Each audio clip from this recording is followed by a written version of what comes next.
Hello दोस्तों, story line voice channel में आपका स्वागत है। आज की कहानी है तुम्हारे जैसी बहन भगवान किसी को न दे। तनु बेटा, मिठाई खिलाने के साथ साथ राखी बांधते समय वचन दो अपने भाई जय को कि कभी उसे किसी परिस्थिति में अकेले नहीं छोड़ोगी। राखी सिर्फ बांधने का नाम नहीं, निभाने का भी वचन है। ये सब बातें बोलते हुए तनु की मम्मी सीमा की आंखें नम और आवाज़ बोझिल हो रही थी। मम्मी, आप भी न पुराने ख्यालात रखती हैं। ये सब कहने से क्या फ़र्क पड़ता है? भाई तो मेरा है और रहेगा ही, सीमा ने थोड़ा झुंझलाते हुए कहा। जब बोला है न तो कुछ सोच के बोला है, कभी मान भी लिया कर। मम्मी के आदेश का पालन करने के लिए सोचते हुए मुस्कुराकर जैसे ही तनु पीछे मुड़ी तो देखा मम्मी नहीं थी। तेज कदमों से चलते हुए वो घर के कमरों में झांककर देखने लगी और उसके पीछे पीछे जय भी था। आखिर मिल ही गई मम्मी। सीमा पूजा घर में मंदिर के पास चुपचाप बैठी थी। जय ने खूब तेजी से मम्मी को अपने आगोश में भर लिया। तनु खड़े होकर मम्मी की आंखों को पढ़ना चाह रही थी। फिर तनु ने मम्मी के साथ बैठकर सीमा का चेहरा अपने हाथ में लेकर ऊपर करते हुए पूछा, क्या हुआ मम्मी, क्या कोई बात है? अचानक आप उदास हो गई। अब तक तो सब ठीक था। तभी जय की नज़र भी गई। अब दोनों भाई बहनों ने जोर लगाकर पूछना शुरू कर दिया। सीमा सवालों से बचने के लिए उठकर रसोई में गई और गैस जलाकर पूरियां तलने के लिए कढ़ाई चढ़ा दी। तनु ने जय को हटाकर ड्राइंग रूम में भेज दिया और खुद मम्मी के गले में बाहें डालकर पूछने लगी, बताइए न मम्मी, क्या हुआ? अब खींच सी रही थी सीमा लगातार एक सवाल से। थाली में अपने और भाई के लिए तनु ने पूरी, छोले, सब्जी और खीर परोस लिया। खाकर दोनों भाई बहन का मन गदगद हो गया।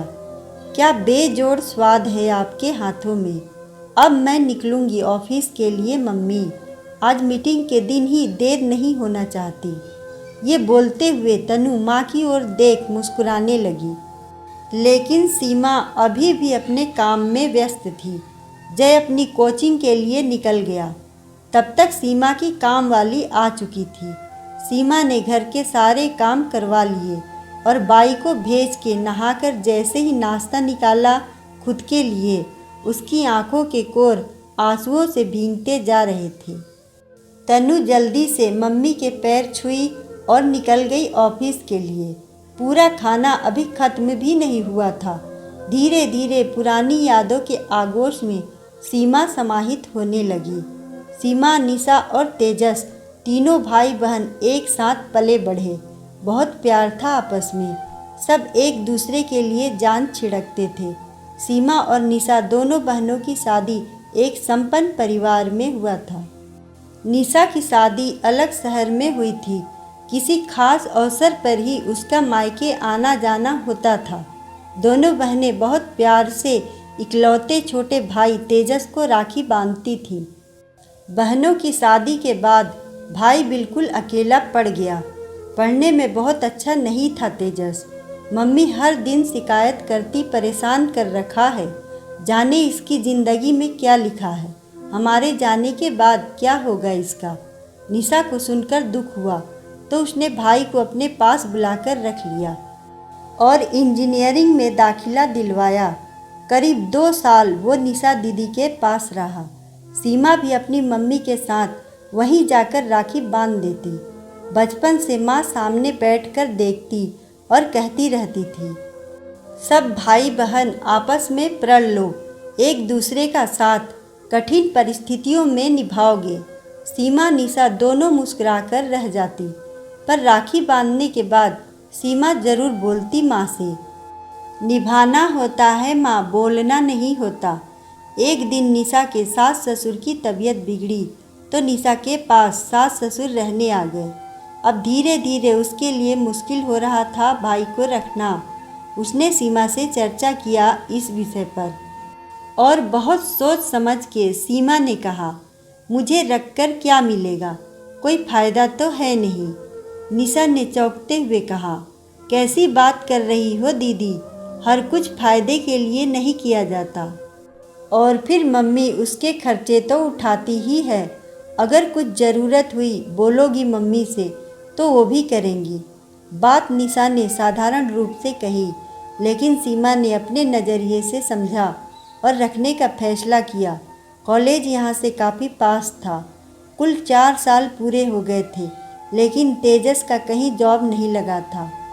उम्मीद करते करते एक दिन हार मानकर तेजस ने शिक्षक परीक्षा के लिए दीदी के शहर में ही आवेदन दिया और वो पास हो गया। 15 दिन बाद स्कूल में तेजस ज्वाइन कर लिया। सब कुछ अच्छा चल रहा था। सीमा के पति ऑफिस के काम से प्रायः भ्रमण दौरे पर रहते थे। मम्मी की तबीयत अब कुछ महीनों से खराब होने लगी थी। तेजस के लिए साधारण घर की लड़की प्रिया को देखकर बिना दहेज लिए शादी कर दिया गया, ये सोचकर कि बीमार सास की सेवा कर सके। बहुत नम्र स्वभाव था प्रिया का। पति और सास दोनों की सेवा करती। उस दिन राखी का ही त्योहार था। सुबह डॉक्टर को जांच करा के सीमा और निशा ने अपनी मम्मी को लाया था। उस दिन ज़्यादा लाचार और असहाय महसूस कर रही थी सीमा की मम्मी। फिर भी बहुत हिम्मत बनाते हुए उन्होंने कहा, बेटा प्रण ले, भाई के साथ हमेशा एक दूसरे का दोगे। सीमा मुस्कुराई और जाने क्या उसके दिमाग में आया, अपनी भाभी प्रिया को पूछने लगी, संपत्ति के कागजात किधर हैं? मम्मी के जीवन का कोई भरोसा नहीं है। अब जो भी कागज़ छूट रहे हैं या किधर रखे हैं, मम्मी से पूछ लो, क्या पता कब क्या हो जाए। प्रिया और तेजस अपनी सीमा दीदी की मानसिकता को भांप नहीं पाए थे और दोनों ने ढूंढकर सारे कागजात लाकर दे दिए। तेजस काफ़ी परेशान था माँ के बिगड़ते हालात देखकर। सीमा ने उसका फ़ायदा उठाया और हड़बड़ में तेजस से बोली, इसमें माँ के साइन हैं, तुम भी अपना कर दो, आखिर सब कुछ तो तुम्हारा ही है। भावावेश में आकर तेजस ने साइन कर दिया और जिस घर में वो रह रहा था वो घर सीमा ने अपने नाम करा लिया। जब कुछ दिन में सीमा के बदले रुख नज़र आने लगे तेजस को, तो उसने पूछा, क्या हुआ दीदी, उखड़ी हुई दिखती हो। सीमा ने कागज़ दिखाए। निशा, तेजस और प्रिया के होश उड़ गए। सीमा मुस्कुराते हुए कह रही थी तेजस से, तुम हमेशा बोलते थे न तेजस, कुछ मांगो दीदी, क्या चाहिए। और मैंने भी बोला था एक दिन खुद ले लूँगी। याद है तुम्हें, पापा ने मृत्यु से पहले कहा था, जो मर्जी मांगो, कोई अफसोस नहीं होगा। मुझे सोसाइटी का घर पसंद नहीं था, अब मेरा अपना घर हो गया। निशा ने सीमा को धक्का देते हुए कहा, तुम्हारे भी बच्चे हैं दीदी, ये तुम्हें शोभा देता है। कोई जवाब नहीं दिया सीमा ने, नहीं अपने पति को बताया और सबसे संपर्क बंद कर लिया। वापस अपने पति के घर लौट गई। काफ़ी सालों बाद धीरे धीरे पति को कहानी बताई तो दोनों में खूब आपसी तकरार रहने लगी। तेजस माँ को लेकर किराए के कमरे में रहने लगा। अब किसी के वश में कुछ नहीं था। दरवाजे पर घंटी बजी तो वापस वर्तमान में सीमा आई। उसके पति प्रभात थे। आंखें सूजी हुई, जूठे हाथ, आंखों में दुख का सैलाब। प्रभात ने घबराते हुए पूछा, किस दुनिया में हो, तबीयत तो ठीक है ना। सीमा प्रभात को तीनों बहनों की राखी उनके हाथों में देते हुए उसके सीने से लगकर खूब ज़ोर ज़ोर से रोने लगी। प्रभात ने सीमा को खुद से अलग करते हुए कहा, किस बात का अफसोस है तुम्हें? सिर्फ ढोंग है तुम्हारा। अपने भाई और माँ का मुख देख के तुम्हें जरा भी तरस नहीं आता तो आज ये दिन देखना नहीं पड़ता। अब पछताना क्या? तुमने ही कहा था ना, मैं तुम्हारे घर के लिए कुछ नहीं बोल सकता, वरना तुम कुछ कर जाओगी। बड़ी मुश्किल से तो तुम्हें ये सुंदर घर का सुख हासिल हुआ था। माफ़ करो मुझे, तुम्हारे लिए कुछ नहीं कर सकता। ये घड़ियाली आंसू किस काम के? इन सब की जिम्मेदार तुम खुद हो। दरवाजे खुला हुआ और ये माहौल देखकर जय और तनु काफ़ी देर से ये सब देख समझ रहे थे। तनु ने सवालिया निगाहों से पूछा और रोते हुए कहने लगी, हमारे मामा हैं और आपने ये बात छिपा कर रखी पापा। प्रभात ने तनु को गले लगाते हुए कहा, मामा को नहीं छिपा रहा था बेटा, मम्मी की करतूतों को छिपा रहा था। सीमा फिर से आकर प्रभात और तनु को चिपकते देखकर फिर से चिपक गई। फिर से प्रभात ने अलग किया और कहा, तुम्हारे जैसी बहन भगवान किसी को न दे। क्या वो वापस कर पाओगी तुम तेजस को जो तुमने उससे छीना है? झट से चप्पल पहनकर आंसुओं को पोंछते हुए प्रभात का हाथ पकड़कर सीमा ने गाड़ी में बिठाया और बोली, कुछ नहीं चाहिए प्रभात, बहुत बड़ी गलती हो गई। अपनों को दुख देकर मैंने अपनी खुशियाँ पाना चाहा, फिर भी खुश नहीं हूँ। ऐसा लगता है हर रोज़ एक मौत मरती हूँ। मैं लालच में आकर अंधी हो गई थी, अब नहीं। मेरा भाई, मेरे रिश्ते मुझे वापस चाहिए। सबके हाथों में ये डोर देखकर मुझे वो मनहूस दिन बहुत कचोट रहा है। अब और अलग होकर सबसे नहीं रह सकती। प्रभात ने गाड़ी तेज चलाई और पहुंचा दिया तेजस के घर। प्रिया ने दरवाज़ा खोला। वहाँ निशा, उसके बच्चे, माँ, एक सुंदर प्यारा परिवार देखकर उसके शरीर में नई जान आ गई हो और मन शिथिल हो गया हो जैसे। पीछे से तेजस भी आया और उसके मुंह से इतना ही आवाज़ निकला, आप। सीमा ने उसे अपने सीने से चिपका लिया और जी भर के रो ली। फिर थोड़ा चुप होकर बोली, आप नहीं दीदी कहो। तुमसे घर छीन तो लिया, पर एक दिन चैन सुकून से नहीं हूँ तेजस।